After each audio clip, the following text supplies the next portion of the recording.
Eu trabalho no varejo, e só existem 5 de nós que trabalhamos na loja, incluindo nosso gerente. Somos uma família muito unida, então naturalmente nos apoiamos em tudo. Hoje à noite, meu colega de trabalho e eu estávamos cuidando da loja, e ele precisou sair mais cedo para um jantar com alguns amigos que acabaram de chegar à cidade. Então cobri os últimos 30 minutos sozinha. Nós trabalhamos em uma área que tem uma população sem teto proeminente, a maioria dos quais são pessoas maravilhosas. Depois que ele saiu, em questão de minutos, um personagem muito suspeito entrou, que me deixou de cabelo em pé. Esse cara tinha cerca de 2 metros de altura, mais pesado, e era geralmente intimidante. Para aumentar a vibe já assustadora, ele estava segurando um copo grande de refrigerante e um taco de golfe, nada mais no corpo. Eu sou uma mulher mais baixa e menor, então agora estou apenas nervosa. Ele não hesitou em conversar comigo, e é meu trabalho ser amigável e fazer vendas. Então entrei, esperando descobrir que ele era inofensivo e estava voltando de um campo de golfe ou algo assim. Embora não haja campos de golfe a menos de 20 milhas do nosso local de trabalho.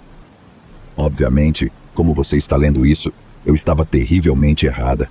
Esse homem ainda tinha uma pulseira de hospital de sua estadia de 2 meses em um hospital psiquiátrico. Estava muito interessado em mim e em cada aspecto da minha vida.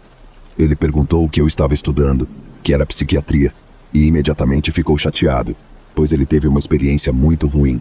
E quero dizer, literalmente no momento em que ele ouviu a palavra, foi como se um alarme tivesse disparado em sua cabeça. Sua expressão mudou completamente. Meu coração vai para pessoas nessa posição que claramente estão lutando, e minha missão de vida é ajudar pessoas como ele. Mas, não importa o quanto meu coração fosse para ele, eu ainda estava muito vulnerável. Ele então me fez as seguintes perguntas: qual é o seu nome? Onde você mora?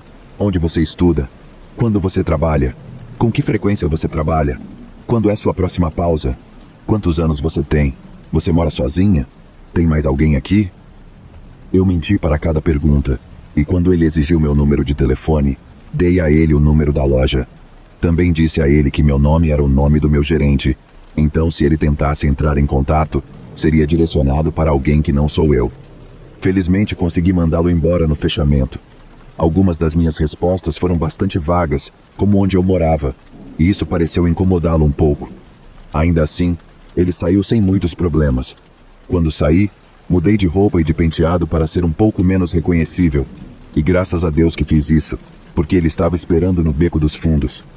Fiz o meu melhor para não perceber e não ficar óbvio, mas fui direto para o meu carro, que estava estacionado do outro lado da rua.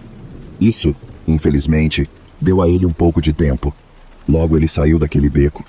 Eu não me virei, apenas fingi naturalidade e olhei para a faixa de pedestres brilhante do outro lado da rua. Ela mudou, e eu continuei, exatamente quando ouvi esse cara correndo atrás de mim. É tarde, não há mais ninguém por perto. Eu sei o que está prestes a acontecer. Ele vai me bater na cabeça ou no joelho, ou o que for, e depois me arrastar para aquele beco. Meus nervos se quebram, e finalmente eu me viro. Ele estava parado na borda da calçada apenas me encarando. Uma vez que me virei, ele pôde ver meu rosto.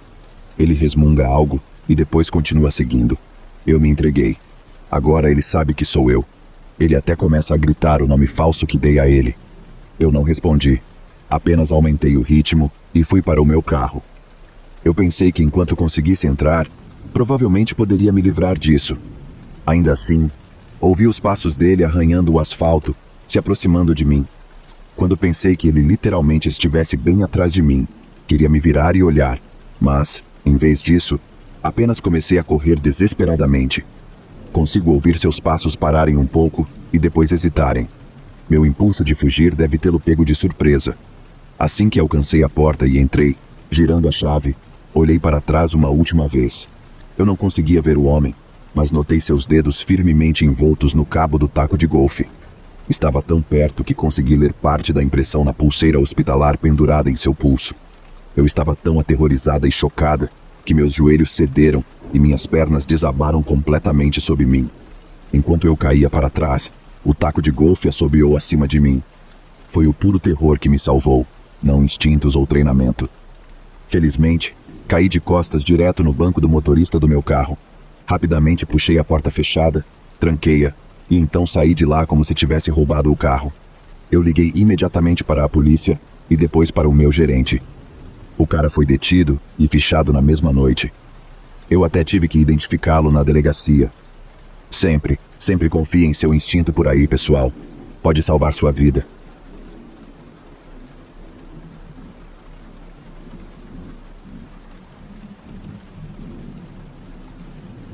Eu trabalho no varejo e uma das coisas que faço é receber as remessas para a nossa loja. Como sou responsável pela papelada, preciso interagir com os motoristas de caminhão que trazem as entregas. É um trabalho orientado por tarefas.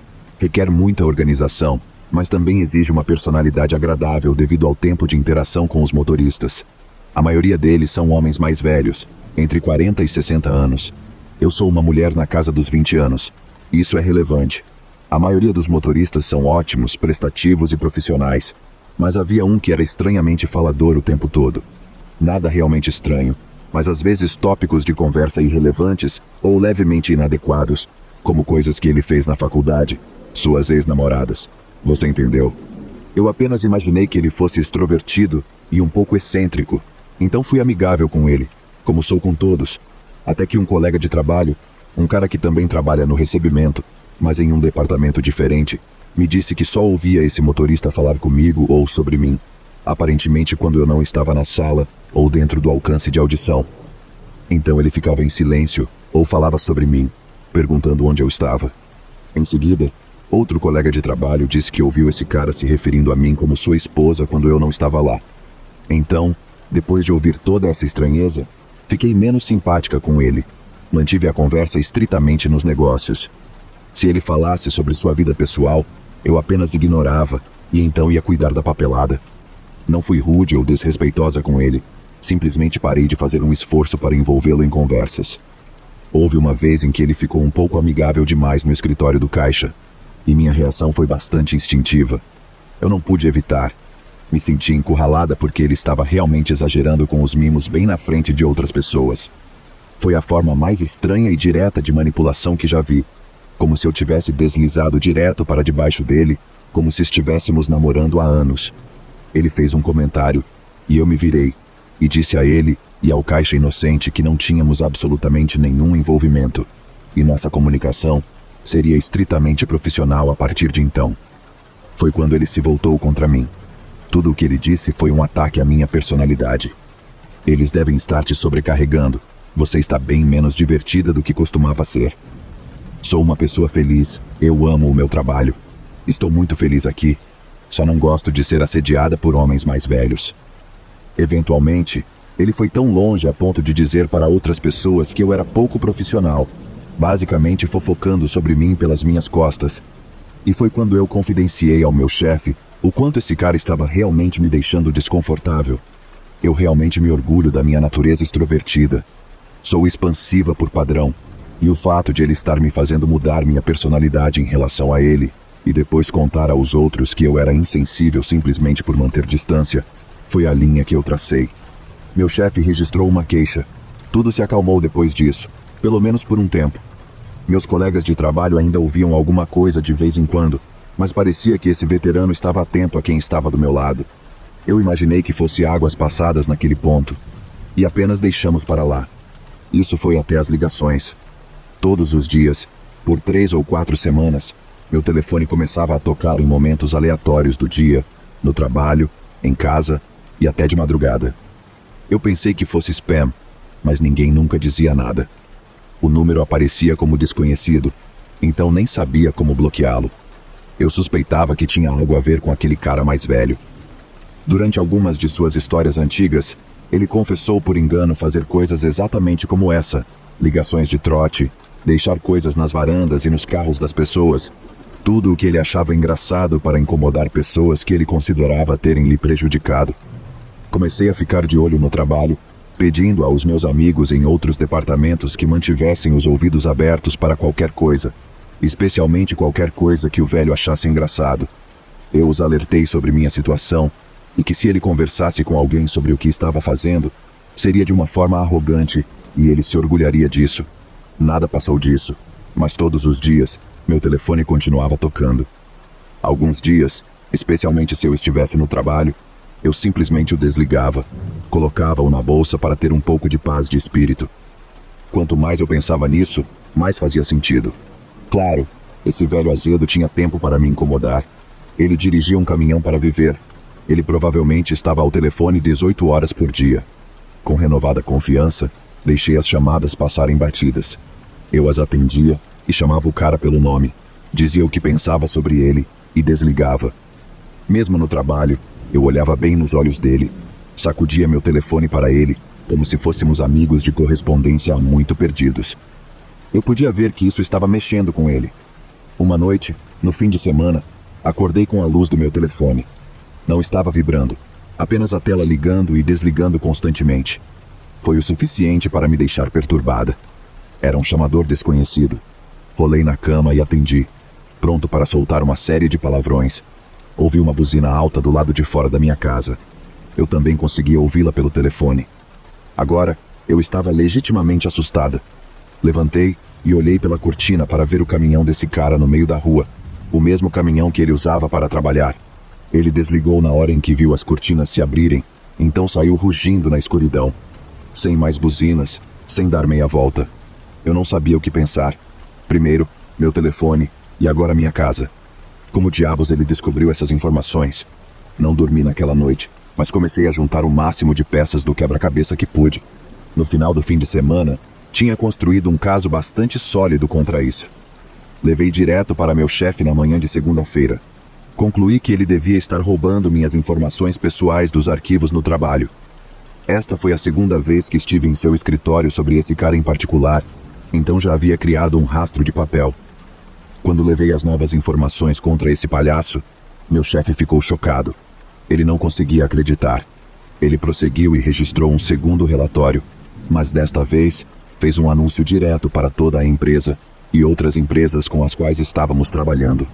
Foi o início de uma cadeia que expôs muitos idiotas nojentos assediando as mulheres do escritório.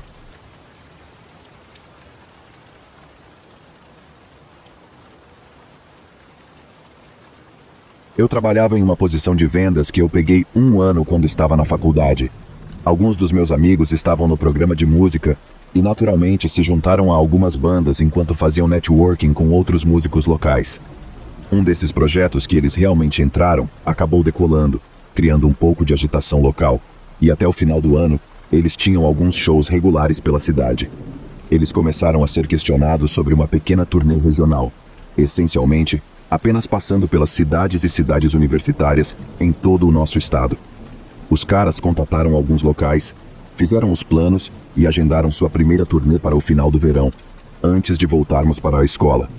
Um dos caras da banda já tinha feito turnês regionalmente antes, então ele conhecia alguns dos obstáculos a serem evitados, um dos quais era o roubo na estrada.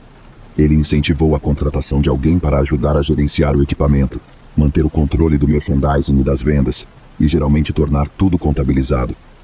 Meu amigo nesta banda me perguntou se eu estaria interessada. Eu fiquei super animada. Eu concordei e limpei o que pouco que tinha planejado e me preparei para a vida na estrada. Não foi nem de perto tão glorioso quanto eu pensava que seria. A maioria dos dias foi passada apertada no banco de trás, lutando por espaço para se esticar, tentando respirar no fedor de todos. Tenho certeza de que você entende a imagem. Parávamos a cada poucas horas para gasolina, banheiro e comida. Todos nós nos colocávamos em uma fila, andando ao redor da van, algumas vezes apenas para sentir as pernas novamente. O lado musical era incrível. Ver esses caras tocarem de uma maneira diferente todas as noites fazia as músicas antigas parecerem novas. Era mágico. Os aquecimentos no estacionamento eram divertidos de gravar, e as travessuras pós-festa entraram para a história como algumas das mais loucas de sempre. O show de luzes junto com a música me colocava em transe todas as noites. Por trás da mesa de merchandising, lidar com as vendas não era realmente um grande problema. Isso foi até os shows realmente terminarem. Só então, eu era totalmente cercada. As pessoas se aglomerando em 3 ou 4 filas diferentes, todas pensando que estavam na frente, todas suando e gritando. Você entende a imagem? As primeiras noites foram realmente assustadoras, mas com o tempo, peguei o jeito do fluxo. Ficou mais fácil, e eu me tornei mais confiante. Cerca de metade da nossa turnê, conheci um cara chamado Alan. Ele estava em um dos shows menores em uma cidade universitária, onde era mais fácil ter uma conversa com alguém. Nos vimos de longe algumas vezes na sala de shows. Eu não estava escondendo meu eu. Ele era bonito, no cenário musical, e parecia estar por volta da minha idade, talvez um pouco mais velho. Às vezes, em cenas alternativas, é difícil dizer quantos anos as pessoas realmente têm. Conforme a noite avançava, ele se aproximava da mesa de merchandising, piscando para mim ocasionalmente, para o qual eu apenas sorria e acenava de volta. Eu sabia que ele ia vir falar comigo. Eu apenas curtia a música, vendia algumas camisetas e me perguntava até que ponto isso realmente poderia chegar, considerando que eu estava dormindo na estrada com 4 homens adultos. Eu não poderia levá-lo de volta para a van, se é que você me entende, já que só podíamos pagar hotéis a cada 2 dias. Não é preciso dizer que Alan e eu nos demos bem naquele local. Conversamos por 1 hora enquanto eu trabalhava na mesa de merchandising. Ele apenas encostou na parede e falou sempre que teve chance entre as vendas. Ambos dissemos que éramos estudantes, mas ele tinha apenas 1 semestre restante em seu programa. Ele era um assistente de enfermagem e ia mudar para a radiografia ou algo do tipo. Era totalmente ligado à área médica e exigia uma quantidade decente de estudo. Ele era muito legal. Depois que o show acabou, ele me ajudou a embalar todo o merchandising e levá-lo para a van, e depois nos ajudou a levar os equipamentos musicais para dentro também. Eu o apresentei a todos na banda, e eles imediatamente se deram bem. Alan se encaixou conosco e passou o resto da noite conosco. Encontramos um Taco Bell e desfrutamos de uma glamourosa quinta refeição da meia-noite, como 4 bandas em turnê são conhecidas por fazer. Então, todo mundo virou para dormir, um por um. A van tinha um engate para um pequeno reboque, então você podia enfiar tudo lá dentro quando dormíamos no carro. Alan me manteve acordada até quase às 3 da manhã. Conversamos, fumamos cigarros e contemplamos as estrelas e desfrutamos de uma sensação de companhia que eu normalmente almejo. Flerte, mas dentro do razoável, intelectual, mas não técnico. Eu amei o que ele disse e como disse. Dito isso, eu sou realista, e eu sabia que este era um cara que eu acabara de conhecer, que eu estava idolatrando um pouco por causa de como o conheci. A mentalidade de estar em turnê realmente furou um buraco na minha capacidade de raciocinar. Depois de um implacável vai e vem, Alan finalmente concordou em sair para casa e me deixar descansar. Eu expliquei que não tínhamos muito a fazer além de dirigir no dia seguinte, mas estava miserável sem dormir. Ele disse que entendia, já que na verdade não morava na cidade em que estávamos. Ele tinha dirigido algumas horas de distância para ver alguns amigos, acabou vindo ao show por impulso. Trocamos números, tivemos um desses abraços dos anos 2000 que duram para sempre, e então tivemos nosso primeiro e único beijo. Eu entrei na van, o vi atravessar o estacionamento, entrar em um carro legal e sumir na noite. Naquele momento, tive um enorme arrependimento de não ter passado a noite toda com ele, mas estava me apegando à lógica e sabia que havia muito tempo para arriscar com um cara que eu acabara de conhecer. Melhor dormir nisso e nos comunicarmos no dia seguinte. Quem sabe, talvez ele seja apenas um conquistador e nem me deu o número certo. No dia seguinte, abastecemos, pegamos alguns lanches e direções e seguimos em direção ao próximo show. Recebi uma mensagem de texto de Alan antes mesmo de chegarmos na estrada, desejando-me bom dia e dirigindo com segurança. Na nossa saída da cidade, foi bom e revigorante ver que ele era um cara genuíno, talvez até interessado em mim de verdade, então me agarrei em cada palavra que ele disse. Ele acabou de chegar em casa pouco antes do nascer do sol. "Você nunca dorme?" Eu brinquei com ele. "Não", foi a única resposta dele. Claro, e qualquer pessoa com cérebro assumiria que ele está brincando. Mas Alan acabou sendo um cara sério. Chegamos ao próximo local para fazer tudo de novo, descarregar a van, descarregar o reboque e depois organizar tudo para que esteja no lugar certo. Eu não consigo dizer quantas vezes peguei uma caixa na mesa de merchandising só para abri-la e descobrir que estava cheia de fiação para os instrumentos. Então eu tinha que carregar esse estojo de 20 quilos de volta para trás do palco e trocá-lo pelo que realmente estava cheio de camisetas.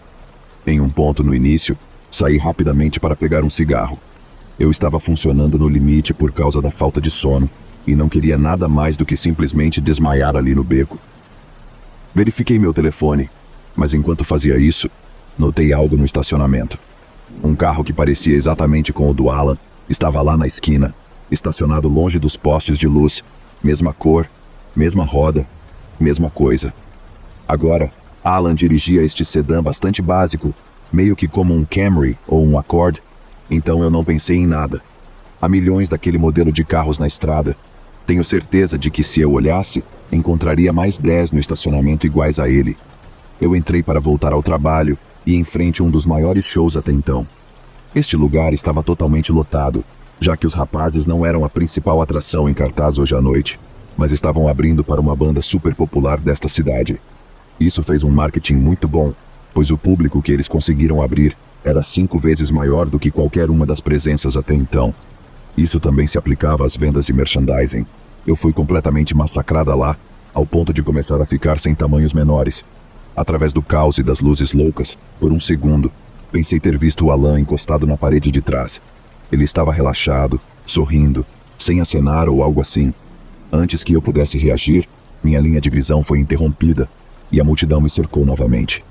Eu esqueci toda a interação e apenas assumi que era algum tipo de sósia. A noite estava pronta para toda uma nova diversão, mas estávamos cansados da viagem e do show e agora só queríamos desmontar.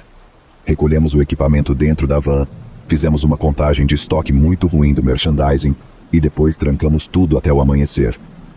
Há um restaurante mexicano sujo e escondido na mesma praça que o local, do tipo que fica aberto 24 horas. Optamos por pular os feijões por causa da proximidade um do outro no carro. Depois do jantar, alguns dos caras vaguearam pela rua até um bar. Eles podiam me ver, e os outros 2 recuaram para a van para pegar algumas horas de sono. Originalmente planejamos ficar em um hotel na cidade, já que a tarifa era um pouco mais barata, mas tudo estava loucamente lotado. Este fim de semana era aparentemente algum grande evento para a comunidade, e até a banda principal tinha trazido algumas centenas de pessoas extras. Apenas aceitamos e dormimos na van, sem problemas. Tudo estava normal até por volta da 1 da manhã. Eu podia ouvir um leve batuque na lataria da van. Meio adormecida, mal percebi. Só achei que era o vento ou algo assim. Não se passa um minuto, o batuque se transforma em batidas, como alguém bateria em uma porta. Eu e os outros 2 caras nos endireitamos, totalmente perplexos. Olhamos ao redor e vemos que os outros 2 colegas de banda não estão na nossa van, e então ficamos irritados.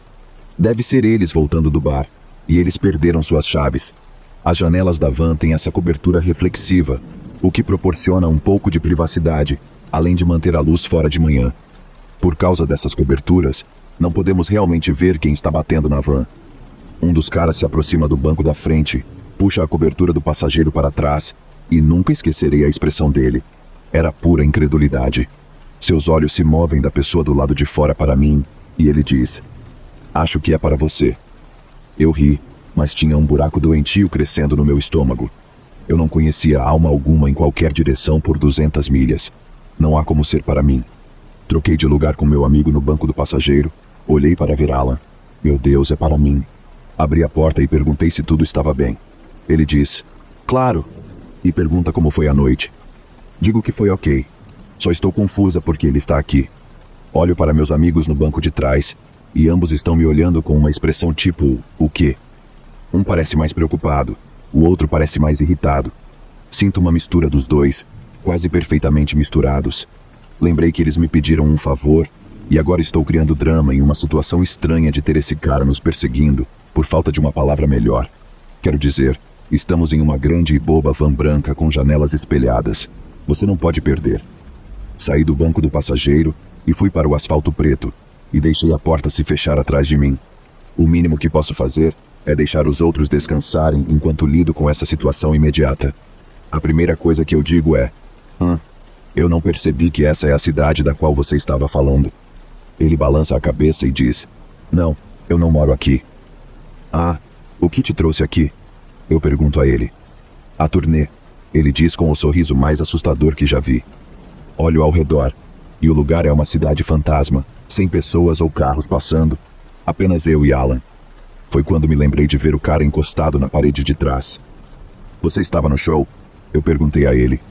Ele acena para mim com o mesmo sorriso assustador. "Eu não queria te incomodar.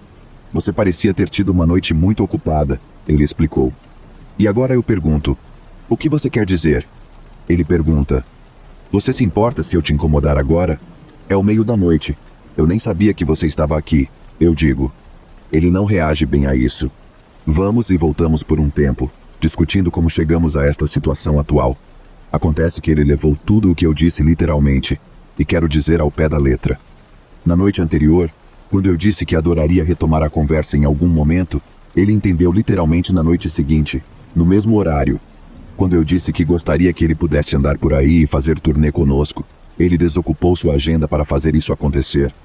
Nada do que eu estou dizendo está chegando a este cara. Ele só continua tentando me tranquilizar, com este sorriso vidrado e sem emoção. Justo quando estou me preparando para me retirar, dizer a ele para cair fora, os outros 2 colegas de banda aparecem rolando até a van. Alan se assusta assim que os vê se aproximando. Quero dizer, totalmente abalado, ficou pálido e tudo mais. Eu olho para ver o quão bêbados os 2 estão, mas felizmente, eles parecem alertas e não muito felizes em me ver conversando com Alan. Eles entendem imediatamente que algo estranho está acontecendo. Agora, com esses 2 junto, eu repito tudo o que estava dizendo para Alan, que fica calado e está acenando, ouvindo mais atentamente agora. Eu o aviso que foi tudo um grande mal-entendido e que talvez tenha se movido um pouco rápido demais. Não é apropriado ele aparecer no meio da noite. Ele se desculpa, dá meia volta e vai para o carro.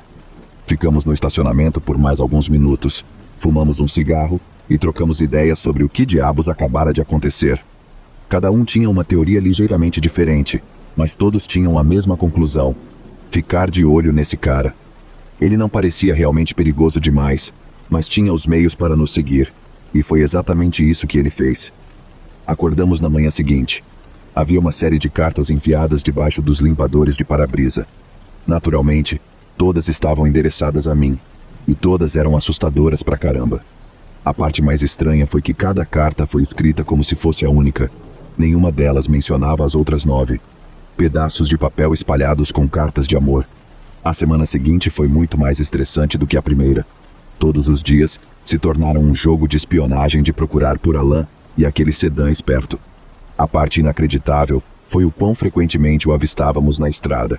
Várias vezes o víamos seguindo atrás a meio quilômetro de distância, tentando se esconder atrás de outros carros. Tinha que ser ele, pois víamos isso todos os dias. O víamos dirigindo ao redor do local do show, mais postos de gasolina em cada cidade, ou até mesmo estacionado almoçando do outro lado da rua de nós. Ele podia nos seguir em qualquer lugar por causa da van e porque tínhamos uma turnê inteira postada na internet. Cada cidade, cada estado, cada lugar em que a banda tocaria, éramos alvos fáceis para esse cara, ou pelo menos eu era. Todos na banda estavam apenas me provocando sobre o perseguidor que eu criei.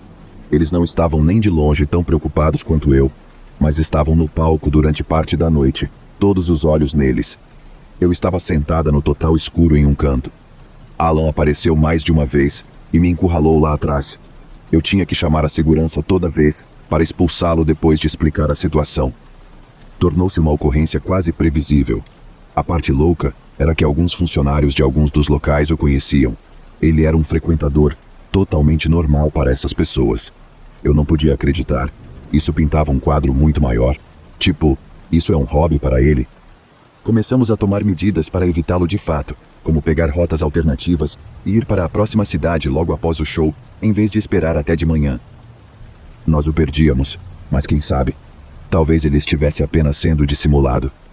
Eu nunca mais fiz uma turnê, nem mesmo como responsável pela van, e posso dizer com confiança que não ouço falar de Alan há mais de 10 anos, mas toda essa experiência me marcou profundamente. Acho que ele trocou de alvo. Me pergunto até onde ele levou esse hábito.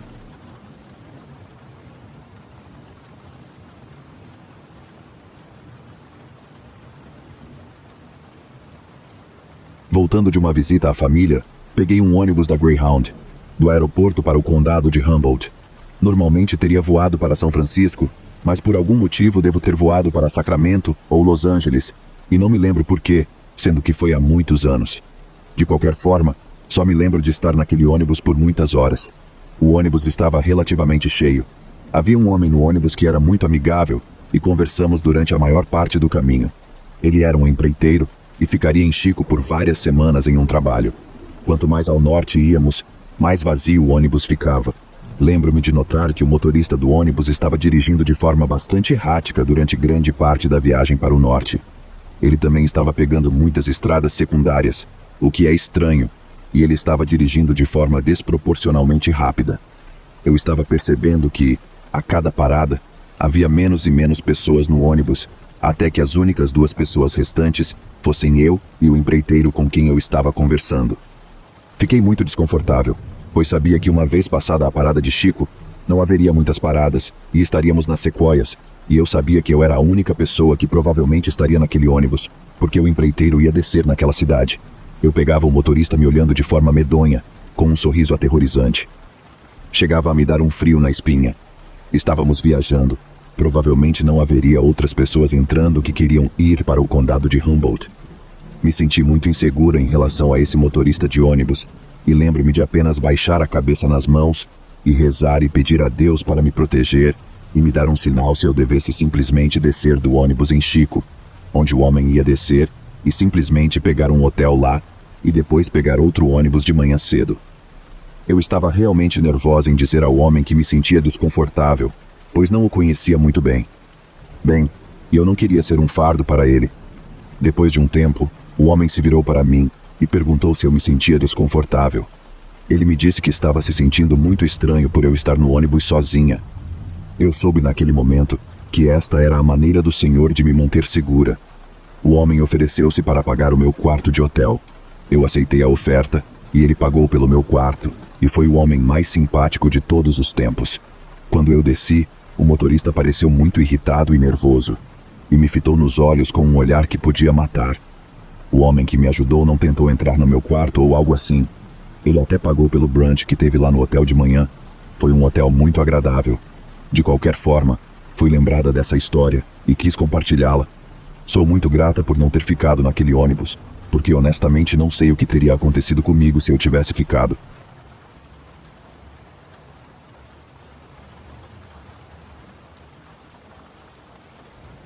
Isso aconteceu hoje à noite. O aniversário do meu filho é hoje. Estamos todos atualmente em quarentena por termos sido expostos a alguém que tem Covid. Como tivemos que cancelar nossos planos, decidimos dar uma volta de carro. Adoramos apenas dirigir pelo campo e fazer caminhadas.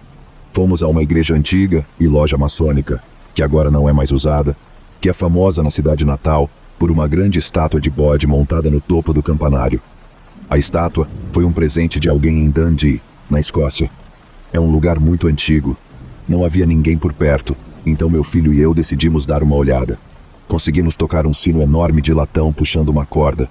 Meu namorado e meu outro filho estavam longe de nós no estacionamento vazio. Partimos e eles ficaram impressionados com o quão alto o sino era.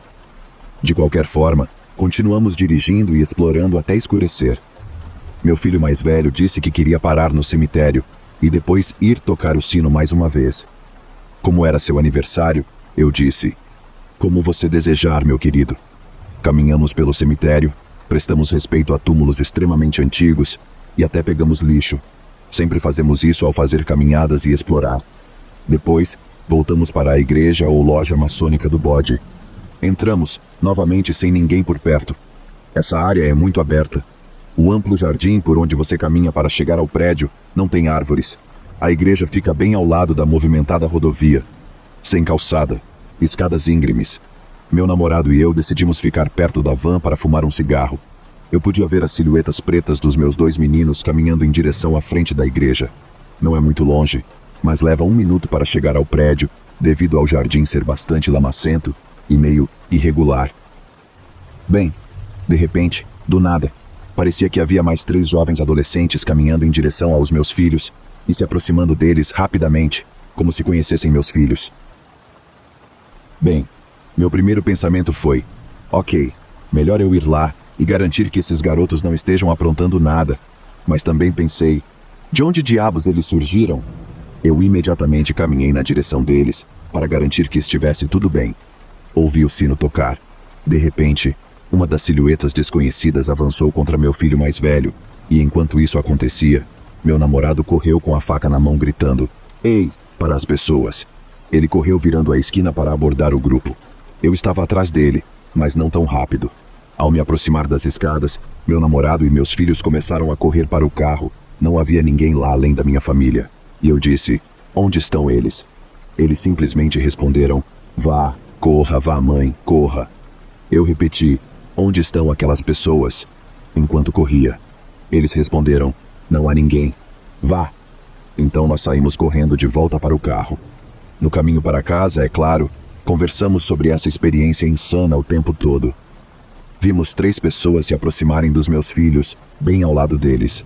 Parecia quase que todos tinham planejado se encontrar ali. Eles estavam andando como um grupo, até que um começou a correr em direção ao meu filho com intenção. Mas meus meninos nunca os viram. Não havia ninguém lá. Não havia como eles não os notarem e nenhum lugar para se esconder depois. É tudo muito aberto lá, então não há lugares para se esconder. Os meninos também descreveram como, quando chegaram às escadas, parecia um sonho. Ficaram nervosos e rapidamente tocaram o sino antes que meu namorado chegasse até eles. Ambos tocaram o sino. Este sino de latão é antigo e alto. Pode ser ouvido de longe. Ambos os meninos tocaram. Eu só ouvi uma vez. E vi 3 pessoas desaparecerem.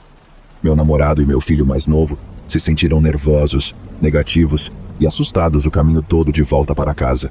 Meu filho mais velho, aniversariante, e eu estávamos animados e não sentimos nenhuma malignidade. Eu e meu filho mais velho sempre amamos tudo relacionado ao paranormal, mas esta noite eliminou aquela pequena dúvida no fundo da minha mente. Nunca pensei que algo assim aconteceria, não apenas comigo, mas com toda a minha família. Oramos por proteção no caminho para casa e chegamos em casa sãos e salvos. Nunca se sabe, pessoal. Qualquer coisa pode acontecer. Estou aberto a todas as teorias sobre isso, tanto sobrenaturais quanto pragmáticas. Passei por todos os cenários possíveis, mas nada se encaixa.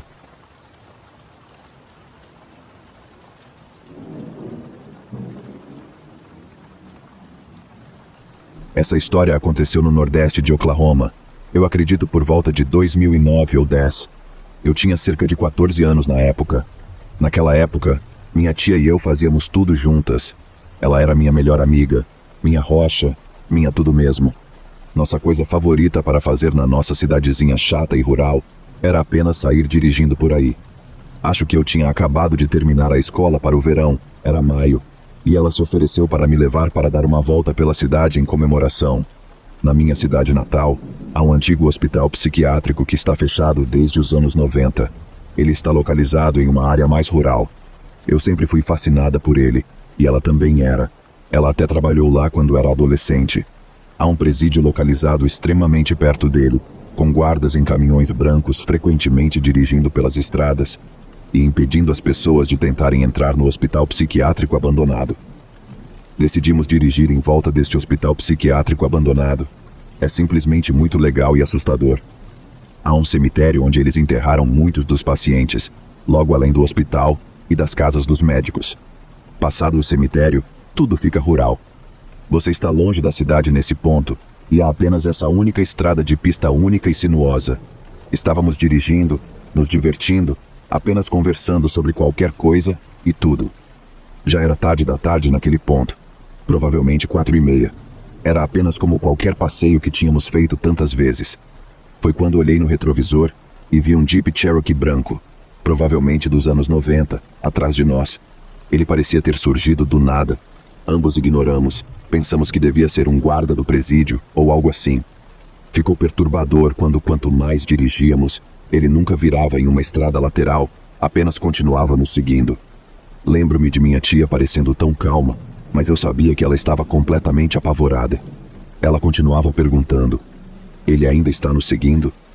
Houve momentos em que eu não o vi, e eu dizia: não o vejo. Então, no próximo minuto, lá estava ele bem atrás de nós. Ele chegou perto o suficiente, em um ponto que eu podia ver seu rosto, relativamente. Ele estava usando o que pareciam ser óculos de sol Carrera, muito grandes e volumosos. Ele era de meia idade, eu suponho, branco, com um chapéu, e o painel de seu carro estava coberto de bagunça. Continuamos dirigindo mais nessa estrada pelo meio do nada. Houve várias vezes em que o perdíamos de vista e nos sentíamos aliviados. Em um ponto, chegamos a uma passagem de nível em uma colina. Depois de passarmos, não o vi. Estávamos tão felizes, e então lá estava ele. Ele nos seguiu por horas. Se acelerávamos, ele também acelerava. Ainda sinto calafrios ao lembrar de olhar no retrovisor e ver o rosto dele. Estávamos também em uma área rural que não conseguíamos sinal de celular. Finalmente emergimos em uma rodovia. Não tínhamos ideia de onde estávamos, mas apenas ficamos tão felizes em chegar a uma estrada principal. Viramos nela e minha tia acelerou. Lembro-me de chegarmos à casa da minha mãe e estarmos cheias de medo e adrenalina. Nós dissemos freneticamente. Estávamos dirigindo e este cara começou a nos seguir. Minha tia finalmente confessou o quanto ela estava assustada. Nunca contamos à polícia ou algo assim, e minha mãe sempre achou que estávamos fazendo tempestade em copo d'água. Mas foi aterrorizante estar no meio do nada, sem sinal de celular, e um carro estranho te seguindo por um longo tempo. Lembro-me de termos conversado sobre isso depois. E se ela tivesse ficado sem gasolina, se o carro dela quebrasse, o que ele teria feito?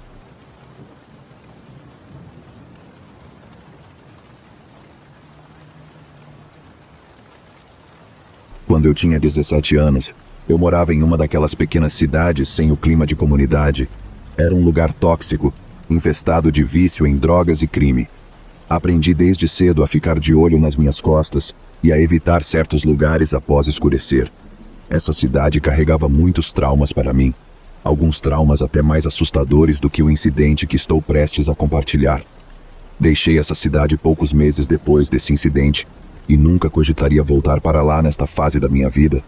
Para contextualizar, eu estava trabalhando muito e terminando meu último ano do ensino médio, e não tínhamos uma máquina de lavar e secar roupa em casa, então eu tinha que ir até a lavanderia para lavar minhas roupas. Eu morava nos arredores da cidade, levava 5 minutos para chegar à cidade, mas éramos muito isolados. Não havia luzes de rua, e eu morava em uma rua entre duas montanhas. Estávamos perto de uma fazenda leiteira abandonada. Tínhamos hectares para nós mesmos. Éramos realmente isolados.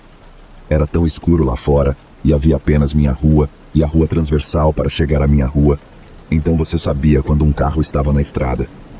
Uma tarde, encontrei um tempo para levar minha roupa para a lavanderia, e levei também a roupa da minha mãe e do meu irmão, para que minha mãe não precisasse ir durante a semana de trabalho dela. Isso significava que eu tinha 3 vezes mais roupa para lavar e demoraria mais na lavanderia. Mas havia uma loja ao lado, então não me preocupei muito, desde que conseguisse sair antes de escurecer, já que não era uma área muito boa para estar. Quando saí, o sol estava quase se pondo, então tudo deu certo. No momento em que eu estava na rua transversal para chegar à minha rua, já estava completamente escuro, e eu estava completamente sozinha lá fora, pensei eu. Virei na minha rua, e em questão de segundos havia alguém atrás de mim, o mais próximo possível sem me atingir, e eles tinham o farol alto ligado. Isso me confundiu, pois não havia visto outros carros antes de virar na minha rua. Era como se suas luzes estivessem apagadas até que estivessem diretamente atrás de mim. Isso me deu um frio na barriga, então acelerei, mas eles continuaram atrás de mim. Era uma estrada sinuosa e escura, e meus faróis eram fracos, então eu estava realmente começando a ficar ansiosa. Tomei uma decisão rápida e passei direto pela minha entrada. Não me senti bem em possivelmente alertar algum estranho sobre onde eu morava com minha mãe e meu irmão bebê, especialmente porque o sinal do celular era tão ruim lá fora. A pessoa atrás de mim ainda estava tão perto quanto podia chegar da minha traseira, e eu continuei acelerando. Eu sabia que havia uma bifurcação na estrada à frente. Ir em frente levaria à área central da cidade, e é o caminho que as pessoas seguem quando estão indo para lá. Para ir para a esquerda, você entrava em uma área residencial com apenas algumas casas e uma estrada que permitia apenas um carro por vez. No último segundo, virei nesta rua, sem ligar a seta, na esperança de que o carro atrás de mim continuasse em frente. Eles viraram comigo. Nesse ponto, eu estava muito assustada, mas ainda tinha esperança de que talvez o carro atrás de mim morasse naquela área. Estávamos indo quase a 80 por hora agora, e só aumentando, já que o carro atrás de mim realmente não estava recuando, mas se mantendo o mais próximo possível. Eles estavam tão perto que eu nem conseguia identificar o modelo do veículo deles, ou se estavam dirigindo um carro, SUV ou caminhonete. Definitivamente, não conseguia identificar quem estava no veículo. Eu não conseguia entender por que eles não recuavam, e tinha medo de que, se eu diminuísse a velocidade, eles batessem na minha traseira. De repente, vejo uma casa bem na minha frente. A rua estava em um ângulo de 90 graus, e eu tive que virar à esquerda ou bater na casa na minha frente. Felizmente, meu carro fez a curva. Eu continuei indo e fiz uma curva à esquerda para entrar na estrada que leva ao centro da cidade. O carro ainda estava atrás de mim. Eles não moravam naquele bairro. Neste ponto, tenho certeza de que estão me seguindo e decido dirigir até o escritório do xerife, mas não sei como chegar lá. Estamos indo a cerca de 100 por hora, em uma zona de 40, e começamos a passar por uma rua que reconheço que levará ao escritório do xerife. Então viro, mas viro tão tarde que poderia muito bem ter feito um retorno em U. Finalmente. O carro atrás de mim não consegue fazer a curva e continua dirigindo. Dirigi ao redor e fiz muitas curvas para garantir que o carro não acabasse diretamente atrás de mim novamente. Finalmente, estacionei meu carro e chorei. Eu estava segura, desta vez, mas voltei para casa aterrorizada, e isso mudou a maneira como eu dirijo até hoje. Mudei-me para uma cidade mais populosa e moro em um grande complexo de apartamentos, mas ainda passo direto pelo meu apartamento quando sinto algo estranho sobre alguém atrás de mim.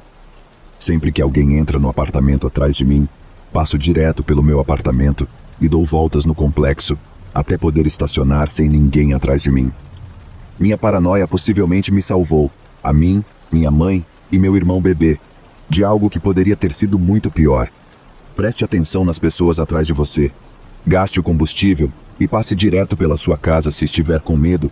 Isso pode salvar sua vida.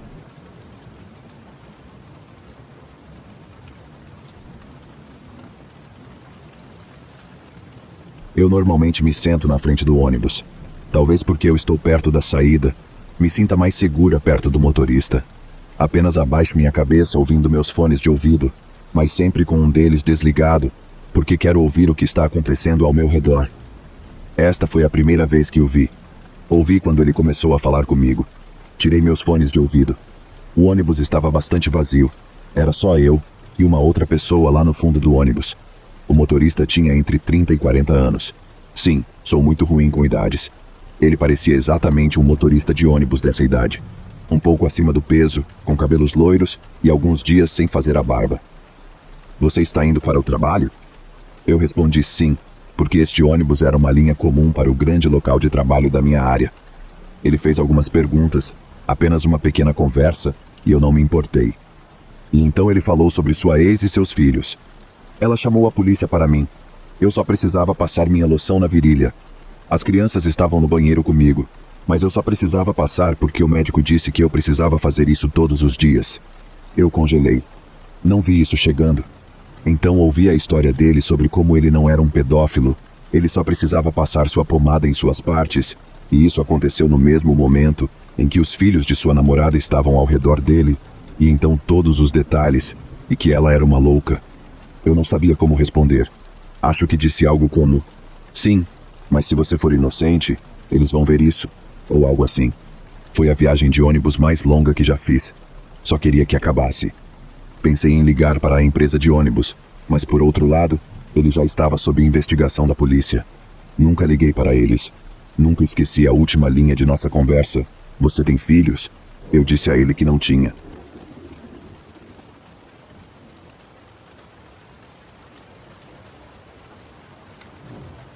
Este incidente não aconteceu comigo, mas com uma amiga da minha mãe.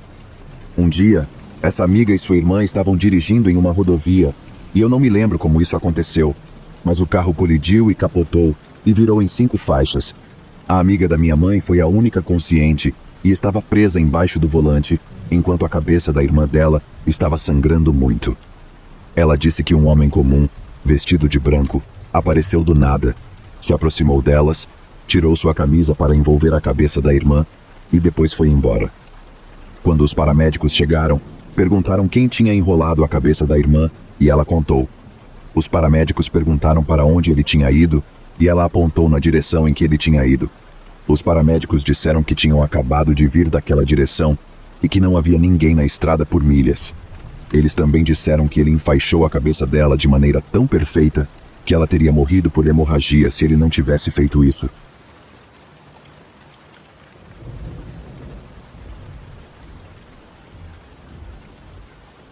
Naquela noite, parei na casa de uma colega de trabalho depois de um turno tarde, por volta das 2:30 da manhã, para deixar algo que ela havia esquecido.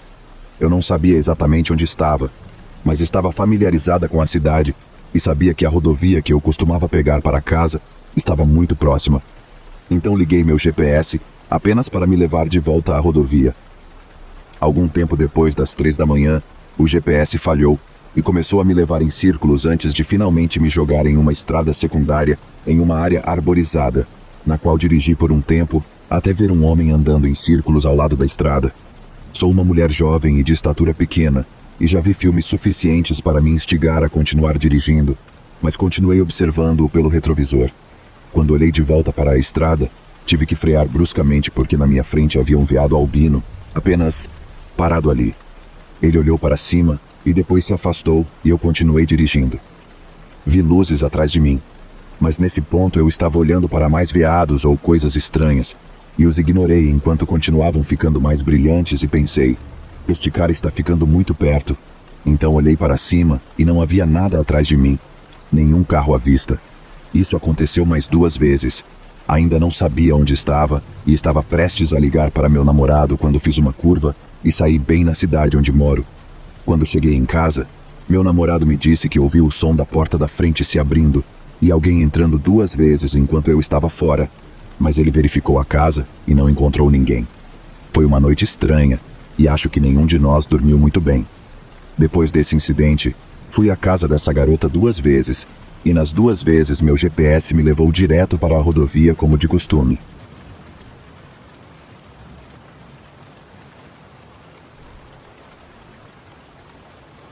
Quando eu era mais novo, todo verão e quase todo ano novo, minha família pegava o carro e fazia uma viagem para visitar parentes no México.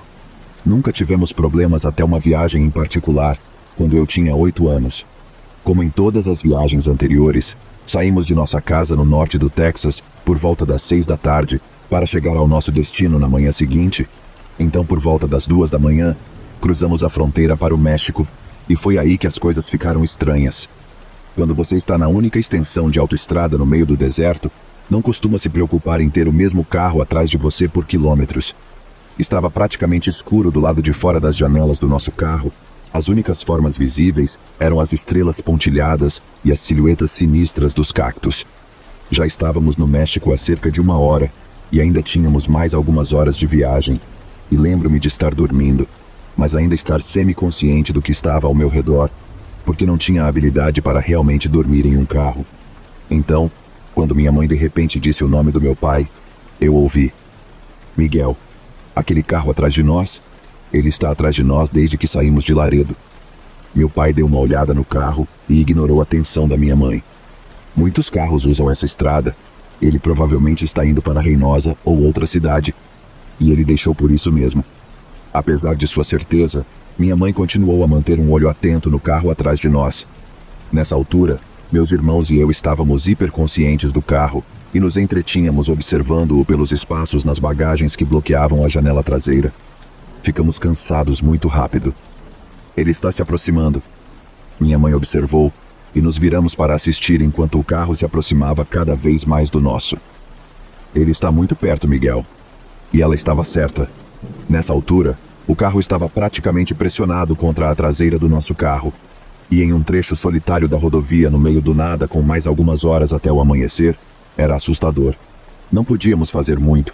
Meu pai não diminuiu a velocidade, não parou e não acelerou, apenas dirigiu. E o carro seguiu. Os próximos 30 minutos foram os mais tensos que já vivemos. O carro às vezes se afastava, apenas para pressionar suas luzes cegantes contra a nossa traseira mais uma vez, como se soubesse que estava nos assustando e gostando disso. Foi durante um dos períodos em que o carro tinha se afastado que minha mãe avistou um carro de polícia mais à frente estacionado à beira da estrada. E ela não hesitou.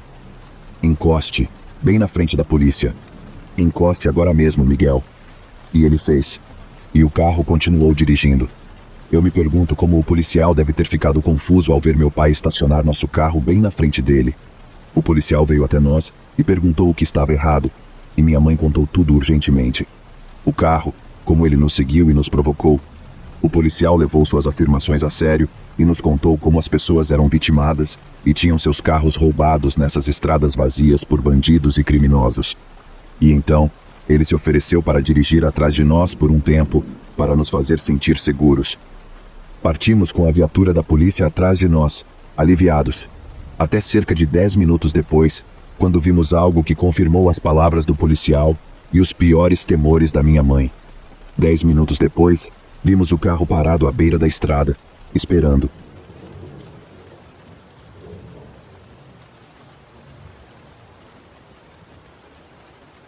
Por volta do final dos anos 2000, minha família estava voltando de visitar alguns parentes distantes. Isso foi em um estado do meio-oeste um tanto rural e industrial.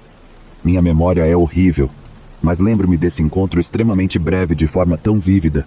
Meu pai estava dirigindo com minha avó, mãe, irmão e eu no carro. Eu estava na minha adolescência tardia na época. Estava anoitecendo e logo escureceria. Estávamos em uma estrada secundária porque minha avó estava navegando e não gostava de uma rodovia. Havia alguns prédios industriais e coisas do tipo ao redor, mas todos estavam fechados ou abandonados e eram poucos e distantes entre si. Então, estávamos indo tranquilamente quando minha avó avistou uma pessoa em uma dessas cadeiras de rodas elétricas grandes que se deitam. Ela estava apenas sentada em um terreno vazio ao lado da estrada. Era tão fora de lugar e não havia ninguém por perto, e estava começando a escurecer. Minha avó era um anjo e realmente queria parar para ver se a pessoa precisava de ajuda, mas eu tive um pressentimento horrível e me senti enjoado só de pensar nisso. Expressei minhas preocupações sobre como algo parecia muito errado, e felizmente, meu pai concordou comigo e não parou. Foi um encontro de fração de segundo. Nem mesmo diminuímos a velocidade, mas tentamos descobrir o que fazer por alguns minutos depois de passarmos. Desculpe se sou uma pessoa horrível por não querer ajudar, mas tive aquele sentimento de náusea de que isso era algo ruim. Não sei se era uma armadilha, alguém que precisava de ajuda, ou alguém apenas passando o tempo por algum motivo.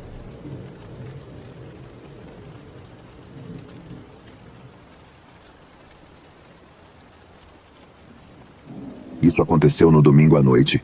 Eu tive uma briga muito grande com minha mãe, e foi muito emocional e intenso, para dizer o mínimo. Fizemos as pazes e nos despedimos, mas eu ainda estava muito chateada. Então, meu eu impulsivo decidiu que ia sair durante a noite, só queria me acalmar. Fui para o quintal e pulei um dos nossos muros e comecei a andar por aí. Lembre-se, era meia-noite e sou uma adolescente magra, andando em uma área pouco iluminada.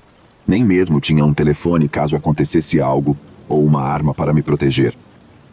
Para situar um pouco na história, na rua da minha casa, que é uma rua residencial, há uma igreja e uma creche em frente a ela. Em frente à creche, há grandes arbustos altos que meio que escondem a área de embarque e desembarque que fica na frente da escola. Há um sinal de pare na esquina da igreja, antes da movimentada estrada principal, e um poste de luz na mesma esquina. Segui até a esquina do lado da igreja.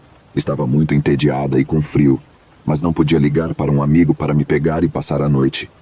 Decidi enfrentar a estrada principal e levantei o polegar como um sinal de carona na esperança de que alguém entrasse na rua e me deixasse usar o telefone para ligar para um amigo. Depois do que pareceu uma eternidade, não tive sorte, e então vi um cara do outro lado da estrada principal e o chamei. Não tive nenhum pressentimento estranho sobre ele.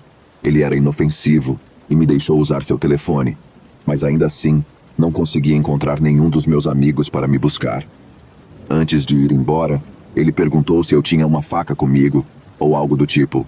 Eu disse, honestamente, esqueci a minha em casa.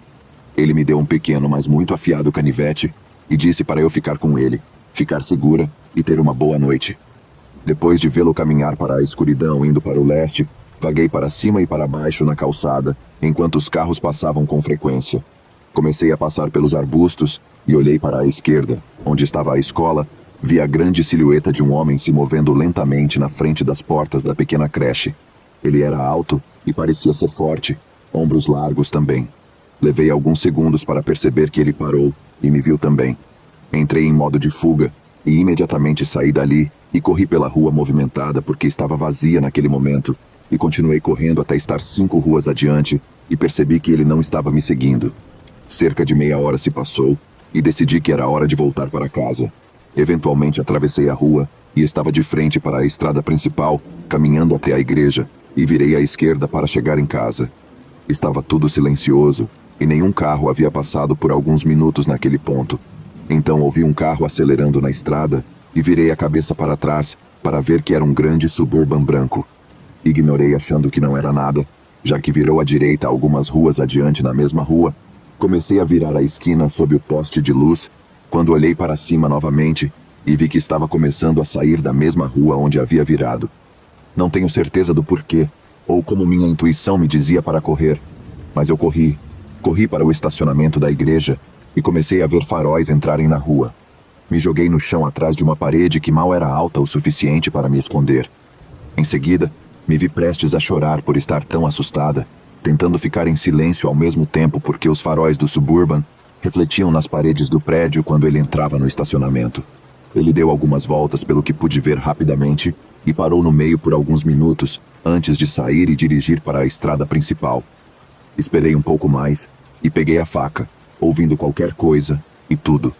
Quando percebi que provavelmente estava segura, corri de volta para casa. Não tenho certeza do que exatamente estava acontecendo, mas para quem quer que fosse, não vamos nos encontrar nunca.